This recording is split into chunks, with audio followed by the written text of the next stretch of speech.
Oman റിയാലിന്റെ വിനിമയ നിരക്ക് വീണ്ടും ഉയർന്ന് സർവകാല റെക്കോർഡിലെത്തി. ഒരു ഒമാൻ റിയാലിന് 223 രൂപ 70 പൈസയാണ് ഒമാനിലെ പല വിനിമയ സ്ഥാപനങ്ങളും ഇന്ന് നൽകിയത്.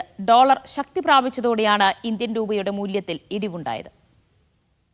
ഡോളർ ശക്തി പ്രാപിച്ചതോടെ ഏഷ്യൻ കറൻസികളുടെ മൂല്യത്തിലെല്ലാം ഇടിവ് തുടരുകയാണ്. ഒരു ഒമാൻ റിയാലിന് 223 രൂപ 70 പൈസയാണ് ഒമാനിലെ വിവിധ വിനിമയ സ്ഥാപനങ്ങൾ നൽകിയത്. അന്താരാഷ്ട്ര വിനിമയ നിരക്ക് പോർട്ടലായ എക്സി എക്സ്ചേഞ്ച് ഒരു ഒമാൻ റിയാലിന് 224 രൂപയ്ക്ക് മുകളിൽ കാണിക്കുന്നുണ്ട്. ജനുവരി 13-നാണ് 223 രൂപയിൽ വിനിമയ നിരക്ക് എത്തിയത്. ക്രൂഡ് ഓയിൽ വിലയിലെ കുതിച്ചുചാട്ടം ഇന്ത്യൻ കറൻസിയെ തളർത്തുന്നുണ്ട്. തുടർച്ചയായി 16 ആഴ്ചകളായി രൂപയുടെ മൂല്യം ഇടിഞ്ഞു തന്നെയാണ്. ഇത് ചരിത്രത്തിൽ ഒരിക്കലും ഉണ്ടായിട്ടില്ലെന്ന് സാമ്പത്തിക വിദഗ്ധർ പറയുന്നു.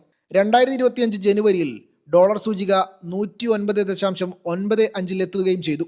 ഇത് കഴിഞ്ഞ കുറച്ച് വർഷങ്ങളിലെ ഏറ്റവും ഉയർന്ന നിലയാണ്. ഫെഡറൽ റിസർവിൽ നിന്ന് പലിശ നിരക്കുകൾ വലിയ തോതിൽ കുറയ്ക്കില്ലെന്ന സൂചനകൾ ലഭിച്ചതും വിപണിയിൽ US ഡോളറിന്റെ ആവശ്യം വർദ്ധിപ്പിച്ചിട്ടുണ്ട്. ആഗോള നിക്ഷേപകർ US സുരക്ഷിത നിക്ഷേപമായി കണക്കാക്കുന്നതാണ് ഡോളർ ശക്തമാവാൻ മറ്റൊരു കാരണം. ക്രൂഡ് ഓയിൽ വില, US പലിശ നയം, വിദേശ നിക്ഷേപകരുടെ നിലപാട് തുടങ്ങിയ ആഗോള ഘടകങ്ങൾ അനുസരിച്ചായിരിക്കും രൂപയുടെ മൂല്യത്തിന്റെ ഭാവി. Media 1, Muscat.